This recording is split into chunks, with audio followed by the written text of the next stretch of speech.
ನೀವು ನನಗೆ ಕೇಳ್ರಿ, ನನಗೆ ನಾವೇನ ಅಪ್ಲೋಡ್ ಮಾಡಿದ್ದಾರೆ ಅವರೇ ಏನತ್ರ ಕೊಟ್ಟ ಮಾತು ಉಳಿಸ್ಕೋಬೇಕು. ಅದನ್ನು ನೀವು ಅದನ್ನು ಡೆಲ್ಲಿಯಲ್ಲಿ ಬೆಂಗಳೂರಲ್ಲಿ ಕೇಳಿದ್ರೆ ಸರಿಯಾದ ಉತ್ತರ ಸಿಗ್ಬೋದು. ಈ ಹಾವೇರಿಯಲ್ಲಿ ಕೇಳೋದಕ್ಕೆ ಉತ್ತರ ಸಿಗೋಲ್ಲ ರೀ. ಸರ್ ಈ ಮನ್ ತೇನ್ಸಿಂಗ್ ಕತಿ ಹೇಳಿದ ನಂತರ ನಿಮಗೂ ಹೈಕಮಾಂಡಿಂದ ಏನಾರು ಆದೇಶ ಬರುತ್ತೆ ಸರ್, ಮಾತಾಡಬಾರ್ದು ಅಂತ ಏನಾರು? ಹಿಂಗೆ ಮಾತಾಡ್ಬಾರ್ದು. ನಾವೇನೇನು ಪಕ್ಷದ ವಿರೋಧವಾಗಿ ಏನು ಮಾತಾಡಿಲ್ಲ, ಪಕ್ಷದ ಪರವಾಗಿ ಮಾತಾಡ್ತೀವಿ. ಪಕ್ಷದ ವಿರೋಧ ಯಾವಾಗ ಮಾತಾಡೋದು, ಹಿಂಗಾಗಿ ಆ ಪ್ರಶ್ನೆ ಉದ್ಭವ ಆಗೋಲ್ಲ. ಈ ಪಕ್ಷಕ್ಕೆ ದುಡ್ದಾರ ಕೂಲಿ ಕೇಳ್ತಾ ಇದಾರೆ, ಕೂಲಿ ಸಿಗುತ್ತಾ ಸರ್? ಇಲ್ಲ, ಎಲ್ಲರಿಗೂ ಸಿಗೋಲ್ಲ. ರೇಟ್ ಬಂದು ಭಾಳ ಮಂದಿ, ಸುಮಾರು ಜನ ಎಲ್ಲರೂ ಪ್ರಯತ್ನದಿಂದ ಸರ್ಕಾರ ಬಂದಿದೆ. ಕೆಲವ್ರಿಗೆ ಸಿಗತೈತೆ, ಕೆಲವ್ರಿಗೆ ಸಿಗೋಲ್ಲ. ಕಾಯ್ಬೇಕಷ್ಟೇ. ಗೊಂದಲ ಹೇಳಿದೆ ನಾವು ಹೇಳಿದಾರೆ, CM ಅವ್ರು ಹೇಳಿದ್ದಾರೆ, ಎಲ್ಲರೂ ಹೇಳಿದ್ದಾರೆ.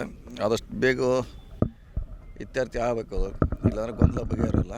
ಹೇಳಿದ್ವಿ, ರಿಕ್ವೆಸ್ಟ್ ಮಾಡಿದ್ದೀವಿ ನಾವು ಕೂಡ, ಎಲ್ಲರೂ ರಿಕ್ವೆಸ್ಟ್ ಮಾಡಿದ್ದಾರೆ. DK ಶಿವಕುಮಾರ್ ಒಬ್ಬರಿಗೆ ಕೂಲಿ ಕೇಳ್ತಾ ಇದ್ದಾರೆ ಸರ್, ಉಳಿದವರಿಗೆ ಕೂಲಿ ಕೇಳ್ತಾ ಇಲ್ಲ ಯಾರು, ಅವರೊಬ್ಬರೇ ದುಡ್ಡು. ಅದೇ ಆ ಸಂದರ್ಭ ಬಂದಾಗ ಅದ್ರ ಬಗ್ಗೆ ಚರ್ಚೆ ಮಾಡೋಣ. ಒಂದು, ಸತೀಶ್ ಜಾರಕಿಹೊಳಿ ಅವರಿಗೆ CM ಆಗೋ ಆಸೆ ಇಲ್ವಾ ಅನ್ನೋದು ಒಂದು. ಎರಡನೇದು, DK ಶಿವಕುಮಾರ್ ಅವರು CM ಆದರೆ ಅದಕ್ಕೆ ಸತೀಶ್ ಜಾರಕಿಹೊಳಿ ಅವರ ಬೆಂಬಲ ಇರ್ತದ ಅಂತ.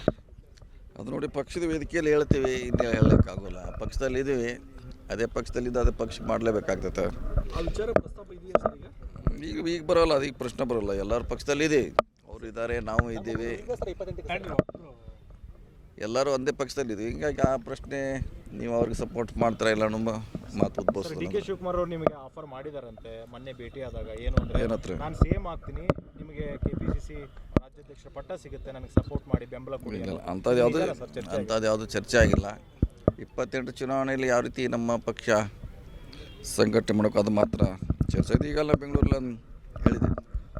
ಮಠಾಧೀಶರು ಈ ರಾಜಕಾರಣದ ವಿಷಯದಲ್ಲಿ ಭಾಳ ಮೂಗನ್ನು ತೋರಿಸ್ತಾ ಇದ್ದಾರೆ. ಇದು ಎಷ್ಟು ಮಟ್ಟಿಗೆ ಇಲ್ಲ, ಅವರು ಮುಂಚೆನೂ ಹೇಳಿದ್ದಾರೆ, ಅವ್ರ ಸಮುದಾಯ ಪರವಾಗಿ ಎಲ್ಲರೂ ಹೇಳಿದ್ದಾರೆ. ಬ್ಯಾಕ್ವರ್ಡ್ದವ್ರು ಹೇಳ್ತಾರೆ, SC ಹೇಳ್ತಾರೆ, ಎಲ್ಲರೂ ಹೇಳ್ತಾರೆ ಇದ್ರ ಬಗ್ಗೆ.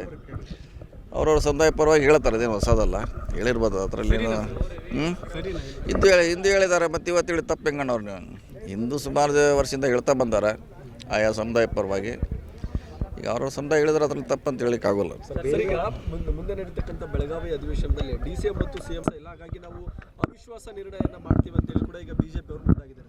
ಏನು ಮಾಡ್ಬೋದಲ್ಲ, ಹತ್ರ ಏನು ಮಾಡಿದ್ರೆ ಮಾಡ್ತಾರೆ, ಇದೇನು ಹೊಸದಲ್ಲ. ಒಂದು 2-3 ಸರಿ ಮಾಡಿದ್ದಾರೆ ಅವರು, ಅದು ಮಾಡ್ತಾರೆ. ಅದರಿಂದ ಏನು ಪ್ರಯೋಜನ ಆಗೋಲ್ಲ.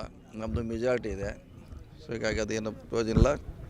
ಅಲ್ಲಿ ಅವರು ನಮ್ಮ ಭಾಗದ ಬಗ್ಗೆ ಹೆಚ್ಚು ಚರ್ಚೆಗೆ ಅವಕಾಶ ಕೊಡಬೇಕಷ್ಟೇ.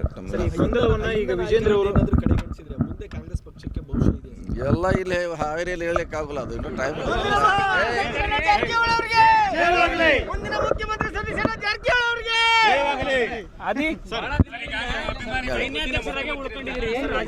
ನಿಮ್ಮ ಅಭಿಮಾನಿಗಳು ಇದೇ ರೀತಿ ಘೋಷಣೆ ಹೋಗ್ತಾ ಇದ್ದಾರೆ, CM ಆಗಲೇಬೇಕು ಅನ್ನೋದು. ನೀವು ಯಾವ ಥರ ಗಟ್ಟಿ ನಿರ್ಧಾರ ನೋಡಿ, ಅದು ಸರ್ಕಾರ ಪಕ್ಷ ಇದೆ.